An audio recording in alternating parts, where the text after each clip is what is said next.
Começa agora um novo episódio do América Dividida, sempre com a análise do historiador Bruno Cardoso Reis, a partir de Washington, nos Estados Unidos. Bem-vindo, Bruno. Obrigado. Olá. Chegamos ao dia das eleições, os candidatos andaram pela Pensilvânia, um estado decisivo, e Bruno, no final da campanha ficou marcado por contrastes. Enquanto Trump insiste em acusar os democratas de estarem a enganar os eleitores, Kamala Harris alerta para os perigos de um segundo mandato de Trump e invoca otimismo naquilo que descreve como uma nova geração de liderança na América.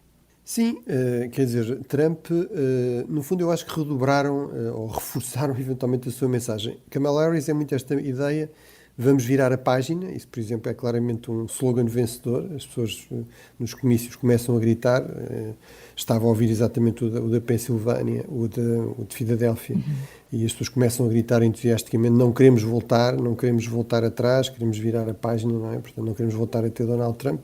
E, portanto, no fundo, isso liga aqui a esta ideia de que ela também é, em certo sentido, uma candidata de mudança, embora isso seja realmente um pouco paradoxal e, à partida, até aponta porque é que a eleição será eventualmente mais renhida e porque é que, à partida, também um candidato republicano teria condições, em situação normal, para vencer, que é esta questão que nos últimos 20 anos os democratas têm governado sempre, com exceção dos 4 anos de Donald Trump. Mas, portanto, no fundo, aqui a aposta é o temor do regresso de Donald Trump é um fator mobilizador muito importante, a par desta ideia de que ela tem algumas propostas novas, que vai defender também, enfim, a questão dos direitos reprodutivos, como se diz aqui, ou seja, a questão do aborto, etc. Depois, Donald Trump também redobrou a sua aposta, ou seja, uma retórica muito radical, esta ideia de que forças sombrias estão a ameaçar os Estados Unidos, de que se vocês, estou a citar também de um comício hoje na Carolina do Norte, se nós não os vamos deixar tomar o nosso país, não os vamos deixar conquistar, ocupar o nosso país, portanto estas são as últimas eleições em que podemos recuperar o nosso país, portanto é esta ideia de que, pronto, no fundo ou é Donald Trump ou é o caos e enfim, o fim dos Estados Unidos, pelo menos tal como os seus apoiantes o entendem, e portanto claramente os dois consideram que isso são mensagens mobilizadoras. No caso de Kamala Harris, isso certamente também é no fundo o resultado de uma gestão de campanha bastante profissional. No caso de Donald Trump, a gestão da campanha até parece bastante profissional, mas é evidente que quem decide em última análise o que é que ele diz é ele, não é? Até porque em muitos casos percebe-se que ele simplesmente ignora o que está escrito Exato, e continua a falar durante mais uma hora às vezes do que está previsto. Bruno, as eleições começam daqui a umas horas, tu estás em Washington, são menos 5 horas. Dá para sentir o reforço dos dispositivos de segurança? Será que há risco de violência, de uma nova guerra civil? Bem, na verdade, há estados onde se começa a votar à meia-noite, portanto, onde já se está a votar. Onde já se está a votar, exato. Por exemplo, no New Hampshire, portanto, no fundo são estados que começam basicamente no primeiro minuto do dia, da primeira terça-feira de novembro, que é a regra que está estabelecida. Portanto, mais uma vez, varia muito os horários, as horas a que se abre, a que se fecha, do modo geral, a partir das 7 da manhã, enfim, nos diferentes fusos horários estão abertos, mas há estados em que inclusive começa logo à meia-noite, como eu dizia no New Hampshire. Sim, há realmente referências por todos os estados, estava a ver também referências à Pensilvânia, o próprio Procurador-Geral a dizer quem achar que pode ameaçar pessoas, funcionários eleitorais, etc., tentem que nós temos a polícia preparada, temos as celas preparadas, estou literalmente a citar. Aqui, por exemplo, em Washington DC foi muito visível, aqui na zona de Georgetown. A zona de Georgetown tem não só a universidade, mas também a residência oficial da vice-presidente, ou seja, do vice-presidente, neste momento da vice-presidente Kamala Harris, o chamado Naval Observatory, portanto, embora seja um complexo enorme, até maior do que a Casa Branca, penso eu, mas é realmente um parque enorme, já com votações e com segurança bastante reforçada, mas em todo caso ela foi ainda mais reforçada, uma espécie de segunda cerca, deixou de ser possível circular no passeio junto à cerca, digamos, dessa zona, e realmente, portanto, há genericamente um reforço de segurança, quer da vice-presidente, quer do candidato Donald Trump, e também um reforço grande da segurança, enfim, nos locais de voto e em particular naqueles que deram mais controvérsia e que poderão dar mais controvérsia, por exemplo, nestes estados oscilantes, e sobretudo também em círculos eleitorais, em municípios, se quisermos, em counties, como eles dizem aqui, sei lá, o Maricopa no Arizona, na zona da capital do Phoenix, no Arizona, ou, por exemplo, nestas zonas dos arredores de Filadélfia. Bruno, e o que estas eleições significam para o futuro da esquerda e também da direita nos Estados Unidos? Bem, mas também tinhas esta questão sobre a violência. Sim. Agora, é importante, realmente a polarização extrema e o facto de, embora eu diria com uma gravidade diferente ou com um tom diferente, nos dois lados há realmente, claramente, uma grande desconfiança em relação ao outro. No caso de Donald Trump, enfim, esta ideia de que muitos dos apoiantes democratas nem sequer são cidadãos, que estão a cometer fraude, que estão a roubar eleições, que, enfim, querem conquistar, ocupar o país, etc. Tudo isso, no fundo, pode levar à legitimação da violência e depois do lado de Kamala Harris também é verdade que há a ideia de que Donald Trump ameaça a democracia americana.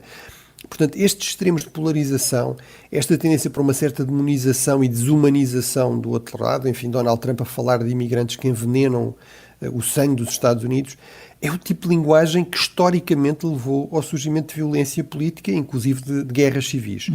Eu não estou a dizer que estou a prever isso aqui, acho que não seria de espantar que acontecesse episodicamente, a começar pela questão do escrutínio, do apuramento dos votos, sobretudo se as eleições forem realmente muito renhidas e se começar a haver alegações de fraude, claro, aqui ou acolá, da parte destes líderes políticos, por exemplo, Donald Trump, mas também de líderes eventualmente do Partido Democrático e, apesar de tudo, há um fator que pode limitar isso, ou dois, que é, em relação a outros contextos, que é, as forças da ordem são muito fortes e muito organizadas nos Estados Unidos e estão bastante mais preparadas, acabámos de referir isso, além disso também as pessoas têm muito mais a perder.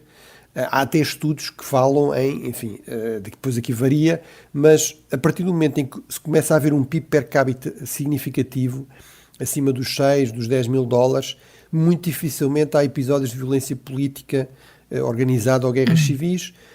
Porque é que um país com a diversidade étnica e religiosa da Suíça não tem guerras civis, mas a Bósnia ali ao lado teve?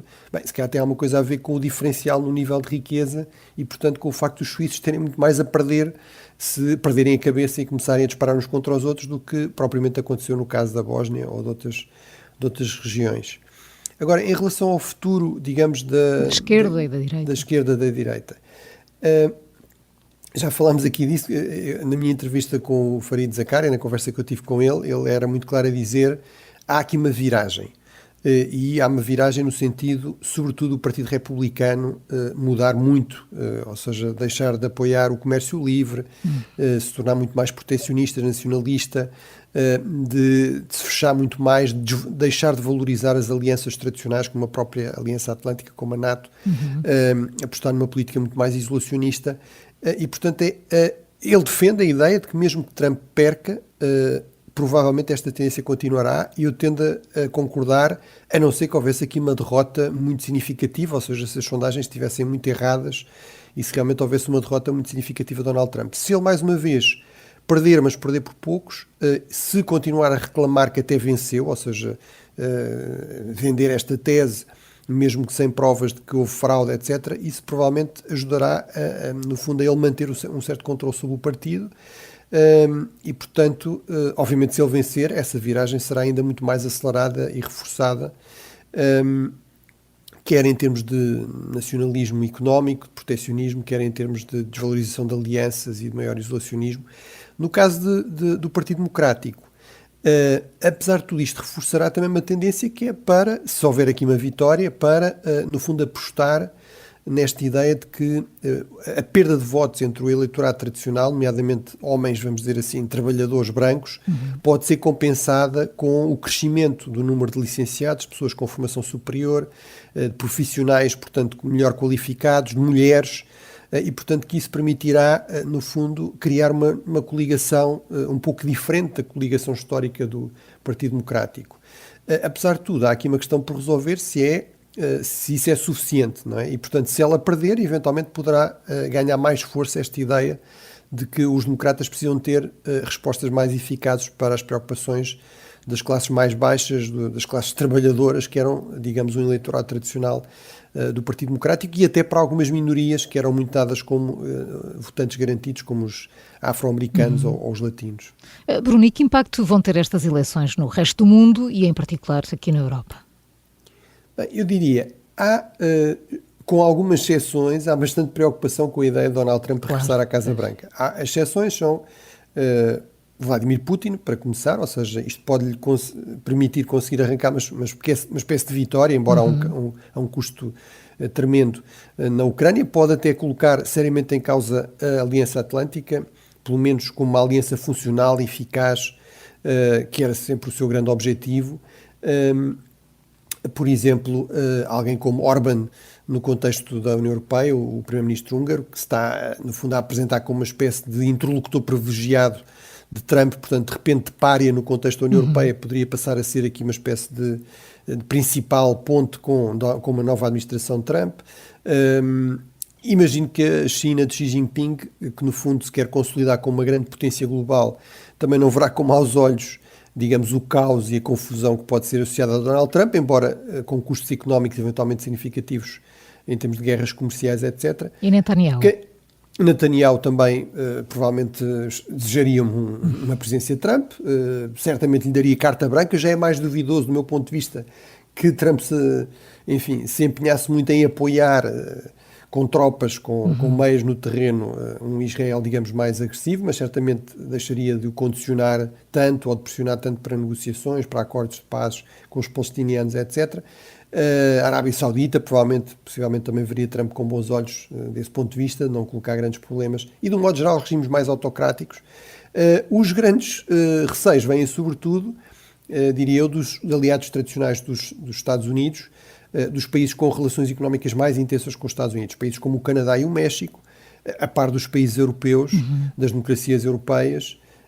Esses provavelmente prefeririam realmente Kamala Harris, porque mesmo que haja discordâncias, mesmo que haja uma tendência para um maior nacionalismo, mesmo que se manteve com Joe Biden, até por causa destas preocupações de conquistar a classe média trabalhadora, etc., a verdade é que isso é feito, apesar de tudo, com alguma diplomacia, com alguma, enfim, valorizando, apesar de tudo, como Kamala Harris também insiste nos seus discursos, no contributo que os aliados dão para a segurança e para a prosperidade dos Estados Unidos. Portanto, eu diria, uma eleição de Donald Trump provavelmente aumentaria guerras comerciais, o problema da inflação se ia agravar, portanto, do ponto de vista económico, ironicamente e contrariando tudo aquilo que ele diz, exatamente, sim. Provavelmente seria bastante mau para os Estados Unidos, mas seria péssimo para a economia europeia, e também em termos de segurança e defesa, de garantia de segurança da Europa, seria péssimo. Em termos globais, eu diria que aumentaria, no fundo, a tendência para um certo caos, confusão, que já está associado a este retraimento estratégico dos Estados Unidos, que cria alguns vazios de poder, mas isso seria muito agravado com a propensão de Trump para ser muito pouco diplomático, muito caótico. Com Kamala Harris, enfim, essa tendência para algum retraimento também existiria, mas de uma forma muito mais, digamos, diplomática. Sim. E, portanto, criando menos riscos, digamos, de aumentar o caos, a confusão, os conflitos, que já são uma tendência estrutural no sistema internacional atual, do meu ponto de vista. A emissão especial da Rádio Observador para acompanhar as eleições nos Estados Unidos começa às 5 da tarde, prolonga-se até às 10 da manhã de amanhã. E Bruno Cardoso Reis, claro, contamos muito contigo em direto de Washington ao longo desta maratona, por isso vai descansar e até logo, Bruno. Obrigada pela análise. Obrigado. Até logo. Obrigado.